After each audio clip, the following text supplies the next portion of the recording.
Howdy Crystal Conclave, it's NESHY, and welcome back to my CD looking beard. With this video I'd like to do a deck profile, test hands, and you'll see a replay of the deck in action. If you haven't already, check out the last Crystal Beef episode where you could see more videos of the deck in action.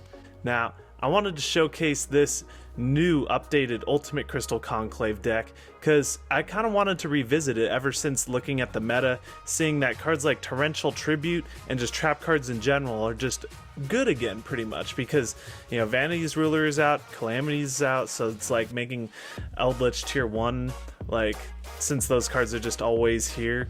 So I thought it'd be interesting to revisit this deck because Torrential Tribute with Conclave is pretty sweet. So I think it's just interesting. First of all, I just want to talk about Zenith real quick. Obviously, we don't have this card yet, but like, man, this card is so sweet. It's literally the glue for the Ultimate Crystal Magic deck. If there's one deck that Zenith helps the most, it's Ultimate Crystal Magic because it makes it so that you don't have to play Melody anymore. You don't have to play Melody the Awakening Dragon because the original strategy with this deck is you use Ultimate Crystal Magic to summon out the Rainbow Overdragon. Rainbow Overdragon tributes itself to shuffle the whole field, resetting everything basically, and then you use Melody to search for 2 Rainbow Dragons because they meet the conditions, and you just summon the 2 Rainbow Dragons and attack for game. So the Zenith pretty much skips that step of needing Melody. If you resolve 2 Zeniths, or you just resolve 1 Zenith and happen to draw a Rainbow Dragon through like Pot of Disparity, or you just have it, Crystal Master could also search Rainbow Dragon, like that's just game 2. So like this deck just became a lot more consistent. You don't have to run more Rainbow Dragons essentially, like in the form of Melody. You don't have to run 3 Rainbow Dragon, 3 Melody. You can just run 3 of these, and then this could be searched by Crystal Bond, Sapphire Pegasus, Crystal Master, Rainbow Bridge, even Crystal Conclave with Torrential. Like this Zenith is literally the glue for this deck.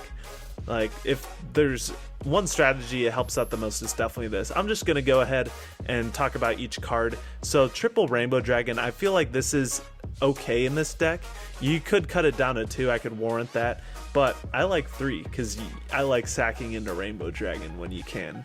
So this is definitely a card you could cut down to 2 though. Triple Zenith, definitely the glue. If Gizmek Orochi is the glue for Grenmaju Castle, this is the glue for Ultimate Crystal Conclave. Shoutouts to you, Sean, by the way. We're running 1 of each Crystal Beast. Even though we have Zenith as an 8th name, I still like to run all 7, just so I don't have to run any duplicates of any names. Like, I would run 2 Ruby, just because Ruby's like the 2nd best crystal, the 3rd best actually, now that we have Zenith, the 3rd best Crystal Beast. But why wouldn't I run just like another name if I need another Crystal Beast, right? So we're running triple Crystal Master. I love Crystal Master in this deck because you're able to normal summon Crystal Master and then use Crystal Bond to get a Crystal Beast body on the field without needing to normal summon it. And Zenith allows that. Zenith is an E-Telly. Freaking love this card. We have Elemental Hero Neos for the Neos fusion, and then Double or Nothing as a way to get a cheap OTK on the opponent. So I actually showed this deck to Duelist Academy. They kind of were looking at it on stream, and Jesse Cotton actually mentioned Double or Nothing. He suggested this, of course he did, right? Pot of Disparity is so good in this deck. It's overperforming. Pot of Disparity is a perfect Crystal Beast card, just like any deck that needs an extra deck as a toolbox, and like the main deck as a toolbox as well, like Pot of Disparity is perfect for. It sucks that Crystal Beast falls into the niche of needing the main deck spots, so you can't really run Desires, but also needing the extra deck, so you can't run Extravagance. I could see Desires in Crystal Beast. I actually kind of like that, but you know, it doesn't work out 90% of the time, and it just ends up being greedy. Which is usually a good thing in Yu-Gi-Oh, but you know, the drawback, you can't really play a Desires build in Crystal Beast. So Pot of Disparity is perfect, especially because you have stuff like Last Warrior from Another Planet, which will never come up until you side in the Wakings. So Pot of Disparity is just great. You'll see. We have triple Crystal Bond and triple Rainbow Bridge. That's just a way of searching out our Crystal Beast Sapphire Pegasus, pretty much the Alistair, the Invoker of our deck. We have 1 Crystal Promise and 1 Crystal Blessing, just as our toolbox Crystal Beast package. You could cut the Blessing if you want, but I like to play it safe and play the one blessing that's searchable just when we're playing Ultimate Crystal Magic. You know, in case you want to resolve this, but you don't have all the names, likely you could argue in that situation when you're top decking the Ultimate Crystal Magic and you already have Crystal Blessing, or you have the Ultimate Crystal Magic but the names are engraved, so you're hoping to get that Crystal Blessing. Like, it should definitely actually just be cut. Like, it's not logical to play this. You're just hoping for that fantasy draw of the Crystal Blessing when you need it, or that Ultimate Crystal Magic when you have the names engraved. But, you know, it's a Crystal Beast card, so, you know.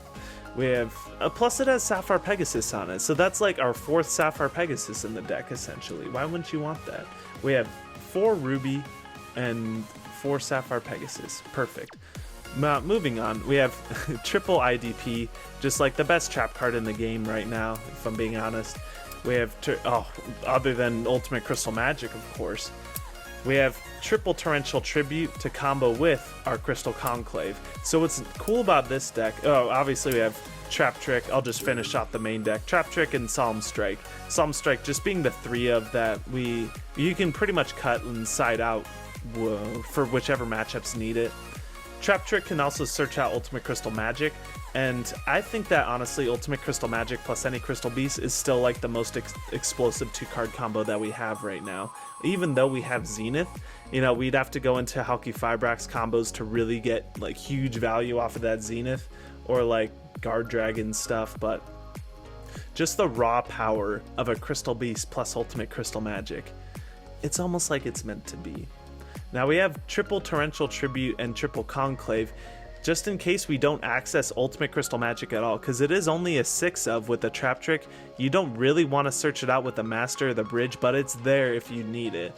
And Pot of Disparity is just great at doing that too, but you still have to add it with Pot of Disparity. You excavate it and you reveal to your opponent, hey, I'm playing this blowout card, destroy my Crystal Beast by battle, I dare you.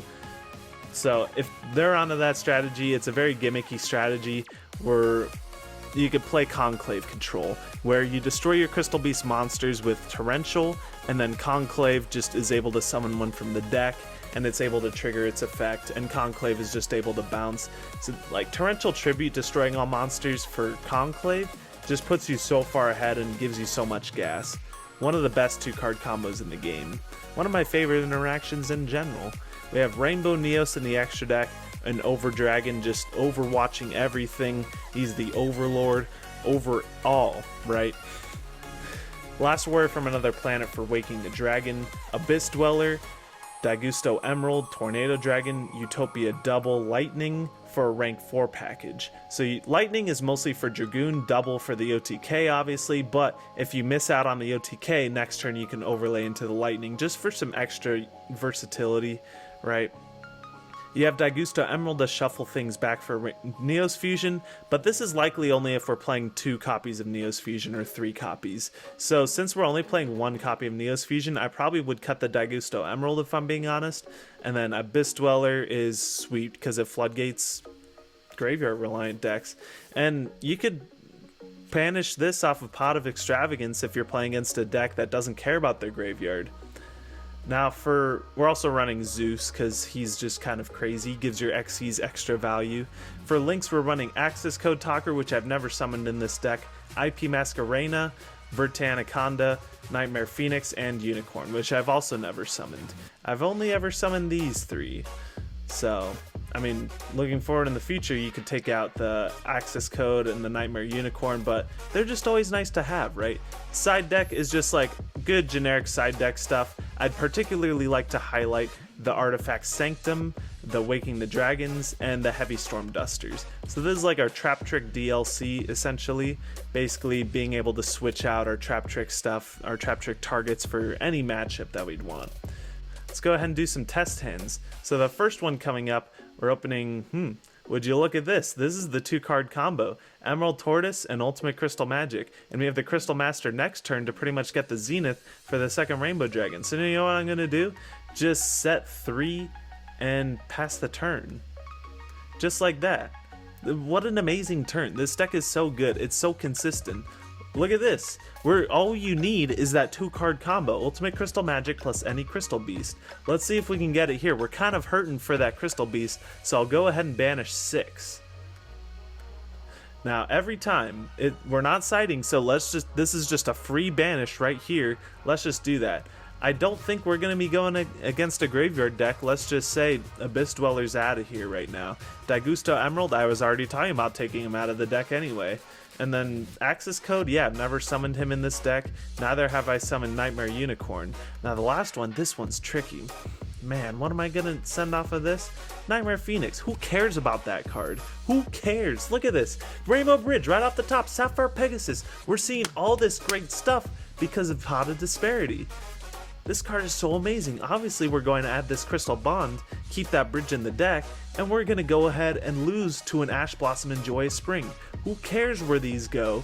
Because it's just going to go to the bottom anyway, and it's going to get shuffled off of this Crystal Bond. So what a stupid question to ask me, Pot of Disparity. We're going to add this Sapphire Pegasus to hand and put a Zenith in the back row, because that's what Crystal Beast players do best. Dang it. We're going to normal summon the Sapphire Pegasus, and yeah, we'll use its effect. Who do you think I am? Not the Crystal Master?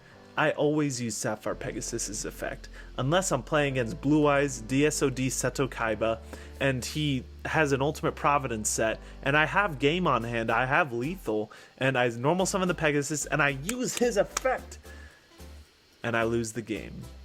I could have just attacked. I could have just not used the Sapphire Pegasus effect. But anyway, I think yeah, we'll set 2 just to really put our opponent on some breaks right now.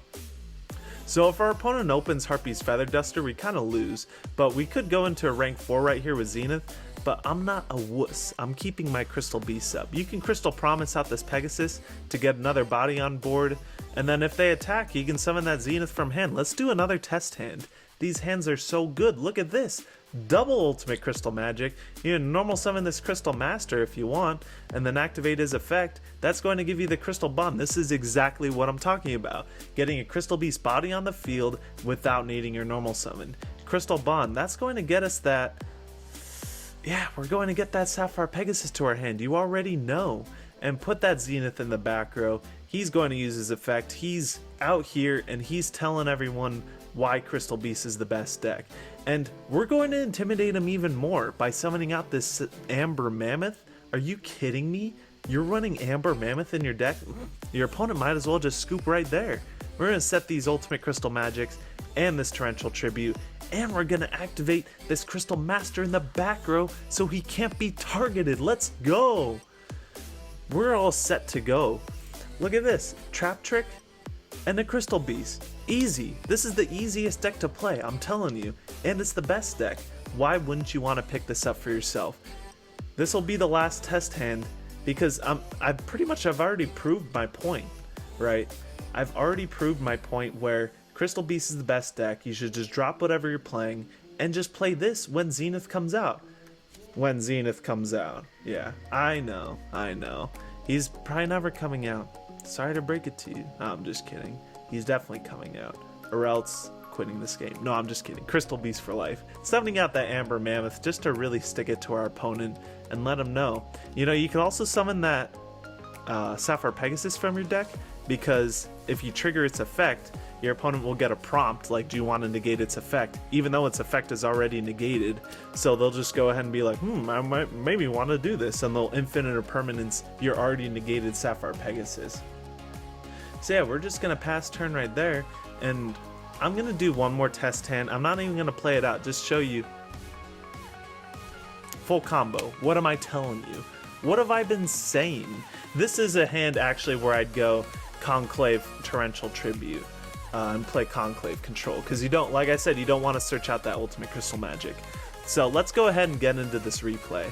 So starting off, we're playing against Dark Magician, and it's a ritual version. He's activating pre-prep. I'm expecting Drytron, but then no, he just goes in and summons that Candal Talismandra. He's gonna do some ritual stuff while we go. Oh yeah, he's advanced ritual arting for this thing, Magician of Chaos. This thing's actually pretty sweet. Its artwork is pretty good, and you know, even though we're playing against Dark Magician, it's kind of a casual deck. You know, Yugi played it, so it must be the best deck, right? So we're going to prove how we're actually the best deck.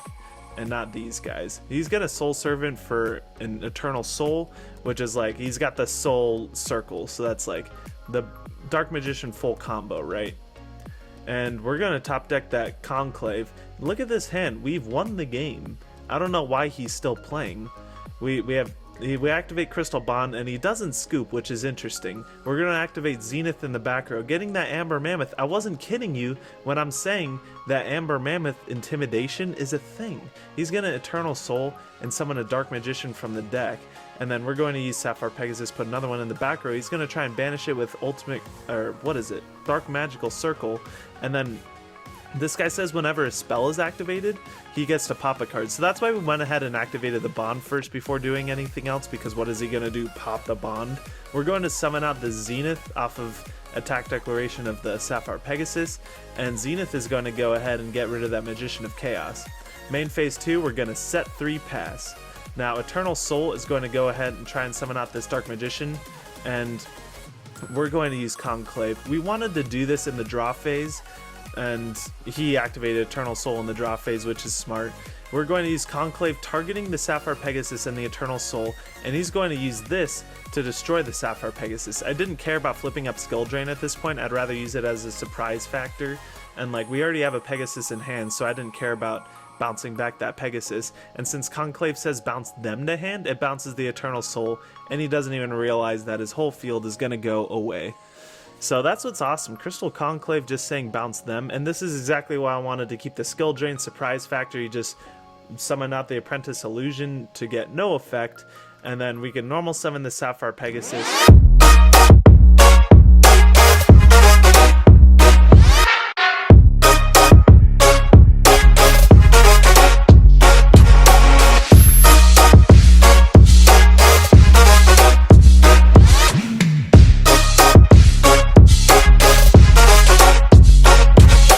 Thank you guys for watching this video. Make sure to like and subscribe if you enjoyed it, and leave a comment letting me know what your favorite part was. I'd love to hear your thoughts and start this Crystal Beast conversation. Make sure to join the Crystal Beast Duelist group. I'll leave the link in the description so you can join in on the Crystal Beast conversation yourself.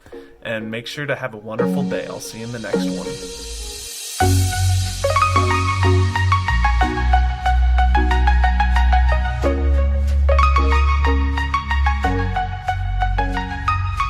I would argue he's advanced Crystal Beasts more than anyone else has ever done in the history of Yu-Gi-Oh!